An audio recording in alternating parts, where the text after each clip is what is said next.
Eles já estavam fazendo parte da rotina de Guapimirim e tinham conquistado a simpatia da população e até de alguns municípios vizinhos. Mas os tuk-tuks, que circulavam pelas ruas e avenidas da cidade, estão proibidos de prestarem o serviço desde o último dia 12 de março. A licença concedida pela Prefeitura foi cassada por suspeitas de irregularidades na prestação do serviço. A interrupção gerou muita comoção pelas redes sociais e o apelo dos condutores e de alguns usuários fez nossa reportagem descer a serra para conhecer de perto a problemática. Os condutores Renan Rodrigues e Juvenil Dias ainda recebem muitas ligações pedindo serviço, mas lamentam o desemprego batendo a porta. A gente trabalhava de uma forma acessível para todos, né? Porque o transporte aqui dentro da nossa cidade é um pouco precário. A gente atendia todos os públicos, de crianças até idosos, e era muito ideal até mesmo para os idosos, porque o meio de transporte como ônibus acaba sendo dificultoso para o pessoal, entendeu? E a gente fazia o turismo, né? Mas devido à demanda da nossa cidade, a gente acabamos optando também por essa parte um pouco escondida de fazer esse meio de transporte, até mesmo para ajudar a população de Guapimirim. Bom, eles gostavam, por exemplo, a gente saía daqui, por exemplo, levava a pessoa no ponto, né? Ponto a ponto que a gente fazia. Deixava as pessoas, tal, dava melhor assistência às pessoas na hora de descer do veículo, entendeu? E ele ficava agradecido, entendeu?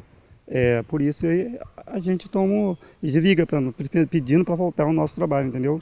Assim que o serviço foi cancelado, muitos usuários foram pegos de surpresa, como Simone Inácio, que além de não concordar com a paralisação do serviço, ainda usou as redes sociais para demonstrar todo o seu descontentamento. Então, o que aconteceu? Eu estava morando na Barreirinha, e o pessoal aqui de Guapimirim sabe que Barreirinha é um lugar de difícil acesso. Lá para cima não tem transporte nenhum. E eu estava contando com, no caso, os tuk-tuks para me buscar, para me levar, quando eu vinha no mercado também. E eu sempre entrava em contato com, no caso, o Juvenil, e ele ia lá me buscar. Nesse dia eu acordei cedo, porque eu tinha uma consulta, e entrei em contato com o Juvenil e ele falou que tinha sido proibido de trabalhar. Um dia antes eu tinha usado o serviço dele, no dia seguinte de manhã ele foi proibido de trabalhar. O que aconteceu? Perdi minha consulta porque aqui também não tem Uber. Você às vezes faz busca para Uber e não tem, porque o pessoal sai daqui de Guapi e vai para outras cidades onde eles são mais solicitados. Táxi aqui é um absurdo, para você ir daqui da praça até Caneca Fina é R$ 40, então fica inviável, entendeu? Então a população mais carente, ela necessita desse serviço dos tuk-tuks, porque é um valor mais acessível para a gente. Então, como usuária, eu fiquei a ver navios, porque morando na Barreirinha, todo mundo sabe, Barreirinha não tem condições, assim, uma pessoa que tem problema de saúde como eu tenho, eu tomo remédio até para o coração, porque eu tenho um pouco de taquicardia, uma pessoa que tem problema, algum tipo de problema de saúde, impossível subir, descer a Barreirinha, entendeu? Então, sem o tuk-tuk, acabou, para mim acabou, ficou complicado. Para a Tânia Ferreira, empresária que investiu no negócio e trouxe a novidade para Guapimirim, além dessa lacuna preenchida, é preciso que se enxergue a novidade como uma ferramenta, ou seja, para agregar no trânsito da cidade de Guapimirim. A minha inspiração surgiu de uma viagem que eu fiz a Lima, no Peru, né? E lá assim, são as nossas motos aqui, né? Lá usa demais, e no Peru de modo geral. Depois eu fui a Portugal também, e lá também todas as cidades usam, né? O Porto tem, Lisboa tem, Évora tem, cidades com 10, 18 mil habitantes têm esse meio de transporte. E aí surgiu a ideia, por que não o Guapi? Né? Porque o Guapi se enquadra nas necessidades do triciclo, porque são distâncias curtas, né? Velocidade no máximo de 45 quilômetros, né? E planas, tanto é que a gente não pega rodovia também, né? O triciclo ele é homologado pelo Detran, tem toda a parte de segurança homologada e não pode pegar rodovia, né? A velocidade até 45 km. Então eu falei assim, gente, eu acho que isso se adapta bem a Guapi. E aí a gente começou, por que não fazer turismo em Guapi? Guapi não tem essa tradição de turismo, então a gente quis inovar, trazer para a cidade, né, uma coisa bacana e que foi muito bem aceita. Então a gente pediu para entrar como turismo e fomos atendidos, né? No início, não tinha nada que regulamentasse. Então, foi-se criado um projeto de lei, votado na Câmara, e que deu a concessão para a gente para trabalhar com transporte. Bom, começamos a fazer transporte. E, assim, isso muito esporadicamente, justamente porque Guapi não tem essa tradição de turismo. E, como Guapi é uma cidade muito carente, e aqui as pessoas têm carência de transporte, assim, porque os ônibus eles passam só nas principais, nas vicinais eles não passam, e em horários específicos. Então, as pessoas ficam 1 hora e meia esperando. E nós fomos para a rua fazer turismo. Só que a demanda da população em mobilidade, né, aumentou. E as pessoas queriam tuk-tuk para poder fazer transporte. Então, começamos a fazer, sim, um transporte complementar, né? A gente já tinha autorização para fazer ponto a ponto, nós temos 10 pontos na cidade, que a gente podia pegar a pessoa num ponto e deixar no outro ponto. E deixar no ponto mais próximo da residência dela ou de qualquer comércio que ela fosse. Só que as pessoas começaram a reclamar disso, principalmente em época de chuva, né? Como, poxa, mas você vai me deixar 100, 200, 500 metros do meu destino. E aí a gente fazia, né, deixava no ponto quando dava, mas grávida, idoso, criança, a gente começou realmente a deixar as pessoas nas portas de casa.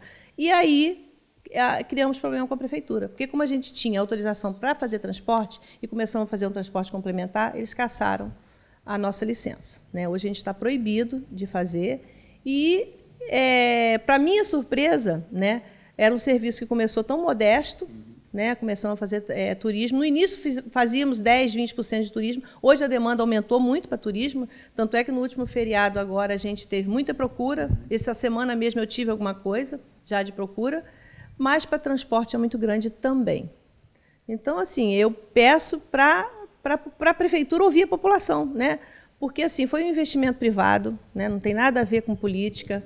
Nós investimos na cidade, esses 2 triciclos ficaram em torno de R$40 mil, é um investimento de 40 mil que foram os 2, as placas em torno de 10 mil, e para manter os funcionários, né? Os 2 têm o MEI, são microempreendedor individual, eles são meus parceiros, não são meus funcionários. Então, é um projeto, é um sonho que eu quero viabilizar? Quero, mas para eles é o fiel da balança, eles precisam disso para sobreviver, para sustentar a família deles. Tanto é que hoje eles estão trabalhando, vivendo de bico. De bico porque não tem como sustentar a família.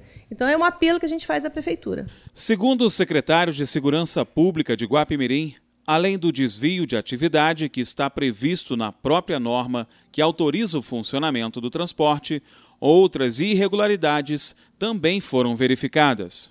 Bom, após a criação do Departamento de Trânsito, que pertence à minha Secretaria de Segurança, eu passei a pegar todas as denúncias que eu havia recebido e comecei a dar um fim a isso, né? Eu comecei a pedir, o meu coordenador de trânsito começou a apurar todas as denúncias, inclusive em relação a táxis, que seriam concessões fantasmas, todas essas denúncias envolvendo transporte, o meu departamento de trânsito começou a apurar.